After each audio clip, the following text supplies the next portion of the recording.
My panel joins me now in the arena, CNN legal analyst Elliot Williams, CNN Republican strategist and CNN commentator Kristen Soltis Anderson, and of course we have CNN analyst Soledad Inohosa and Marc, former chief of staff to Vice President Pence. But I think I'm going to start with you because I met you just doing regular political campaigns. And so you have a lot of experience. I mean, everybody here has experience with it. But I just want to know from your perspective what you think of this sort of redistricting arms race that's going on right now, big picture.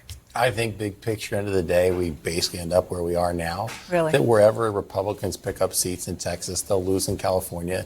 And if there are other Republican states that engage in this too, there'll be other Democrat states as well.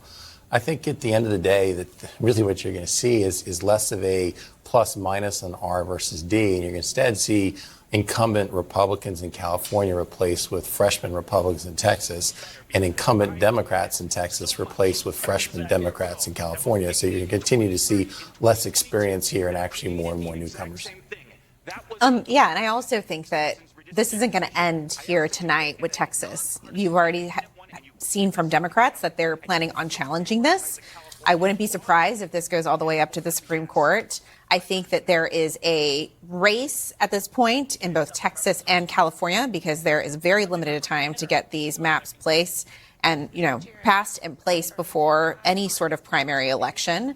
The interesting thing here is the clock in Texas is they have a clock of December, which is when people can file for to run in the primary. And the reality is that there's going to be a very tough primary on the Republican side, which is John Cornyn and Ken Paxton. And Republicans right now don't want that primary to go on any further, go any later than March, because it will be a full bloodbath. The reality here with all of this, though, is Republicans who started this, and I think it is interesting that Donald Trump is essentially telling everybody Republicans are likely going to lose the House. And I think that is what's interesting about this, is they're trying to gain seats because they believe that they are going to lose in the midterm elections, and Republicans are trying to prepare for that. So if that is the case, I agree with you, and it ends up evening out at the end of the day. But it just shows you that Trump is scared for the midterm elections. I think everybody agrees with Marc Short today, and I'm going to be the second one to agree with you. No, because to your point, we should end the show now.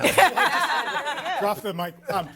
The lapel mic. No, to the point about new people coming in, I think the end result in this arms race is a more partisan Congress, a more entrenched Congress. Already there, yeah. I think even more so because people who are in swingier, closer districts actually might run the risk of losing their seats here to safer, more red or more deep red or more deep blue seats. That makes just a more divided, more partisan, more aggressive Congress. Meanwhile, I just want to emphasize a point that Steve made, and this is really crucial.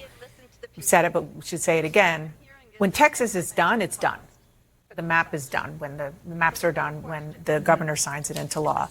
When the legislature is done in California, it means that this is going to go to the voters to decide. So this is a very important campaign that's going to happen for the next 50 plus days before voters get to decide whether or not to suspend the independent commission and let them redraw more partisan lines or not. And so the campaign is already on. You've seen Gavin Newsom, we talked about this also, use his social media feed to try to troll the president. I mean, you saw the Make Maps Great Again. The president has been kind of ignoring him, which is unusual, characteristic, until last night when he said Gavin Newsom, his favorite nickname for Newsom, is way down in the polls. He's viewed as a man who is destroying the once great state of California. I will save California. I also kind of like the fact that he said, instead of just DJT, he said President DJT. Hopefully we have that. And then, there you go. And then a retweet of a retweet, if you will. You see Gavin Newsom just did three snowflakes there. One, I feel like we're all giving way too much attention to this @Gov Press Office Gavin Newsom account. But it's so much fun. Is it? Dana, we got to find a new. I think it is. We got to find a new definition of fun. The bar's not very high, Kristen. We know where we live. But the other challenge they will have is I have now seen polling data that is very mixed about how California voters actually feel on this question. What do you think? Whether Because it's not just Gavin Newsom that's in the fight. You've got someone like Arnold Schwarzenegger who's in the fight too, who says, look, when I was governor of the state, I was very proud of the efforts we made to get an independent commission into place, and I'm here to fight too. This is going to be a two-sided war on the airwaves, in the messaging battle in California. And right now, I don't feel like the polling data is clear one way or the other that this is like a slam dunk to pass, because we know that in the abstract, independent commissions, districts that are fair, that are not gerrymandered to the hilt, tend to be pretty popular with voters. The question is, do enough Democrats in California kind of get the memo? Nope. We need to arm up. We need to do this thing that would otherwise be unpopular. That's the big question. So I just want to add to that, because I was briefed on recent polling that Gavin Newsom and his team did on this. And one of the things that they told me is that California voters want the independent commission. That is very popular in the state. But the reality is when you start messaging and saying this is only temporary and the next time around that we will go back to the independent commission, they're okay with that. But that is going to take a lot of money for Democrats in a Democratic state ahead of a midterm election that we will need to pour in that state ahead of a midterm Governor Newsom, election. don't you want this fight? I mean, the Absolutely. reality is It's that good for the for him. next several months, we'll be talking about California again and again, as opposed to anybody else in the 28 field. You're talking about this, where they're protecting and making sure that Democrats can win back the House. They can make it a federal issue, as opposed to talking about the number of businesses fleeing California or record poverty in California. What a mess and disaster California is. You're second to be talking about Governor Newsom standing up That's for only Democrats. if he wins. I get it, but I think you would. If I'm in his shoes, that's a risk that I think you take. Yeah, I think you look at it and absolutely, say, politically. they're relative to the other issues you have to talk about in California. I'd much rather talk about this if you're in his shoes. Well, they have an organizing infrastructure already in place to do this, and they have been prepared for quite some time and briefed the Texas legislators as well. My sister is on the Texas legislature, where they told them, this is our plan. We need to go ahead and start with this. They needed to start last week in order to get this passed. So they're ready to go. But you do have, one of you was saying that, I mean, the fact that you have Arnold Schwarzenegger, who says he's working independently, he's not working with McCarthy or others, but you have people who have big megaphones. McCarthy is raising a lot of money, and they're going to really try hard to push back on this against the argument that Newsom and other Democrats are making. And then I just want to look ahead, because you said you think it's going to be kind of a wash. Republicans, as you well know, have a very big advantage in the legislatures around the country. I mean, they can do a lot more of these changes than Democrats can. And the president put up on his social media this morning, the great state of Missouri is now in. I'm not surprised. It's a great state with fabulous people. I won all 3 times in a landslide. We're going to win the midterms in Missouri again, bigger and better than before. On that note, I spoke with the former Speaker, Kevin McCarthy, about the probability of this extending to other Republican-led states. Listen to what he said. What we found is California, because Gavin wants to become the nominee for president, he's going to go against the Constitution. He wants to now have individuals pick the voters instead of the voters selecting who they are. This is something that could be very dangerous nationwide if the Democrats move forward, because Republicans could do this in more states than the Democrats can. And what I said was, Republicans are going to do it whether Democrats do it or not, in California are successful or not. Yes, this is bad for America. It really is. And, to Kristen's point, there's a reason why independent commissions are popular with voters. They don't like this idea of an arms race happening in every jurisdiction in every state around the country. It's going to happen. It's going to make Congress more partisan. It's going to make us more divided, and it's not going to solve anything. And yet, you have the dynamic of Democrats are so many in the base, they're just desperate for their leaders to fight, as you know better than anyone here. Listen to what Charlemagne said about Gavin Newsom and the war that he is waging politically. Gavin Newsom, for the past week and some change, has been doing what I've wanted a Democrat to do for a long time. Okay, see, Michelle Obama once said, when they go low, we go high. And your Uncle Charlotte has never agreed with that. Okay, when they go low, either you ignore them and mind your business, stay doing the work, or when they go low, you go to hell. Okay, and Gavin Newsom over the last week and a half has been going to hell with the Trump administration. Not even really going to hell, just matching energy, and I like it. Yeah, look, I think if you think about who Democratic base voters want. The question on the Democratic side right now is not, do we move to the left or do we move to the center? The question is, what style of fighting do we embrace? And so it's clear that for a lot of Democratic, at least folks that are online, they do think that Twitter account is fun. They do think they're like delighting in it. But it reminds me a little bit of how Republicans online like delighted in Ron DeSantis back a couple of years ago. Like, look at him. He's really taking the fight. He's the one that when the lights are on, he's going to stick it to the left. Look at all these wins he's putting up on the board in Florida. And like whether the Democratic version of Ron DeSantising will work, I think is still an open question. 3 words: President Scott Walker, President Rudy Giuliani. There's all these people that excite some element of the base in the run up to the primary that just. And I'm just not sure Gavin Newsom's it. The pugnacity, I think, is really working with many people, but maybe from someone else. I don't know. All right, everybody stand by. My panel is back. Union Station, he was saying, was like a fairy tale. It is a beautiful building. D.C. resident Elliot Williams, take it away. If the president truly cared about public safety in the District of Columbia, he could get out of the way of law enforcement and let them do their jobs.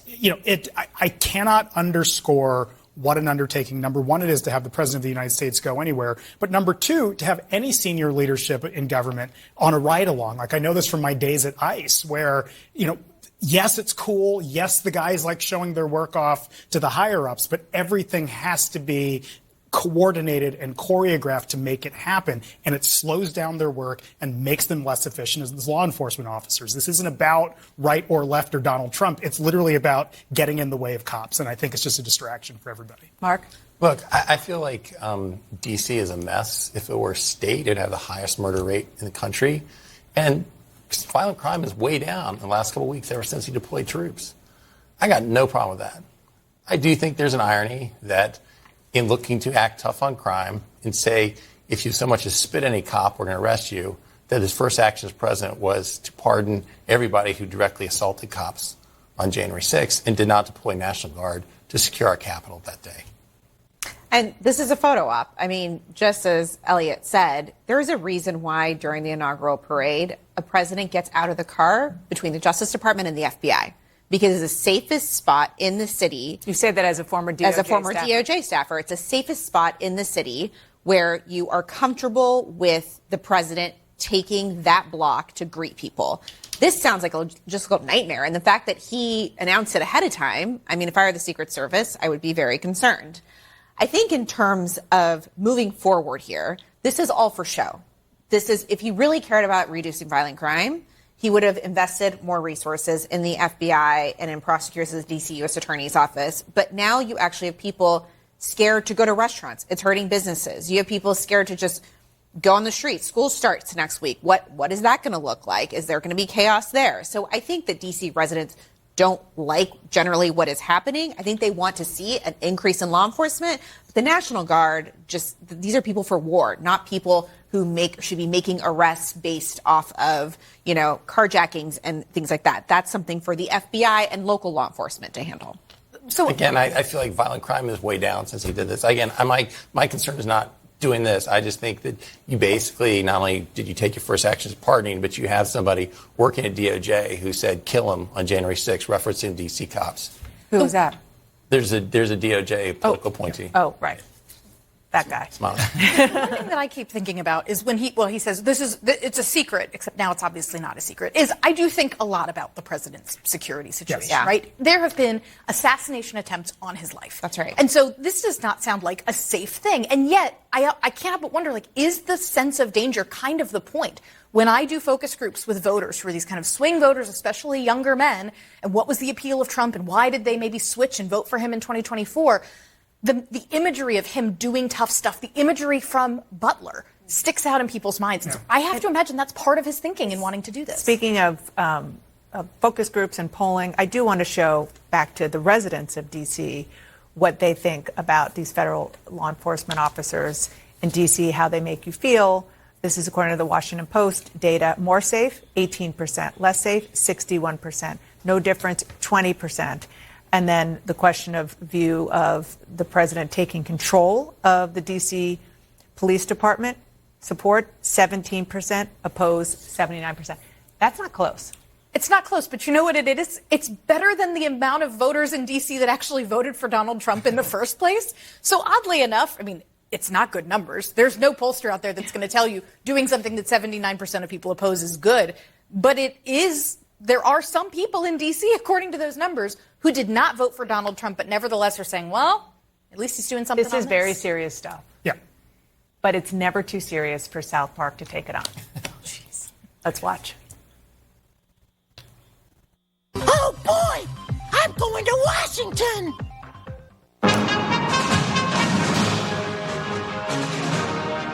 Oh wow, Union Station.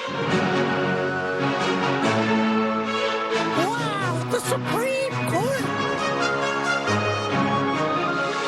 Wow, Washington Memorial. Oh, the Capitol.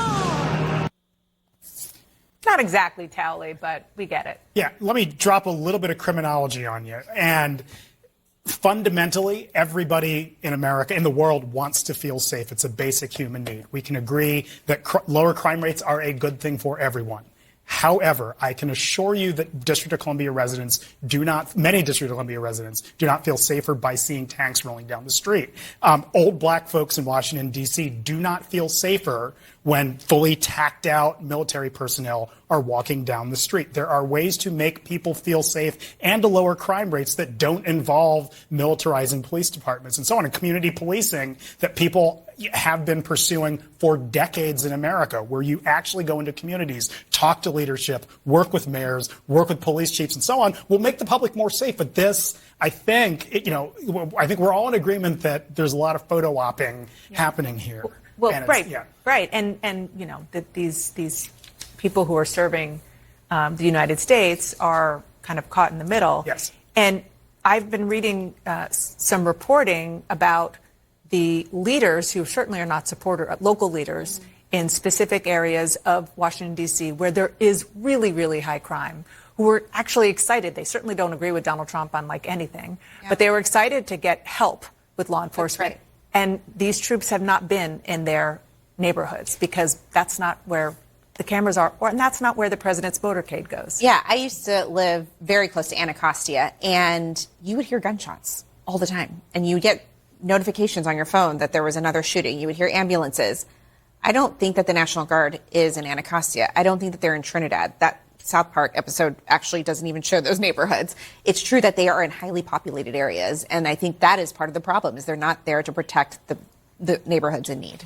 I think it's just making the point that for years it's not worked in D.C. That's why, I think this is actually a move by the president that is showing he wants to be tough on crime. I just am not sure it There are matches other, where he was in the but first Marc, in administration. fairness, Memphis, Toledo. Okay, community policing, great. Red Did that states. work in D.C.? Has that worked for the last several I decades? think There's DC no evidence that it has. DC, Philly, Atlanta, which Hearing the shots if you're living in Anacostia. I mean, you're all only testifying to the reason why he did this. They're not helping Look, Anacostia. I probably put more people in jail than anybody at this table, so I'm with you on this. But these are very easy targets for the president to go after, these sort of big blue cities led by black people, often in blue. It's true. And so if we really wanted to have a conversation about public safety in America, there are a lot of places that we could be having serious conversations about public safety. But this is a great photo op and stunt for the president. It is our nation's capital. I understand. Speaking about conversations that are going on today in America, how'd you like that segue? Ooh.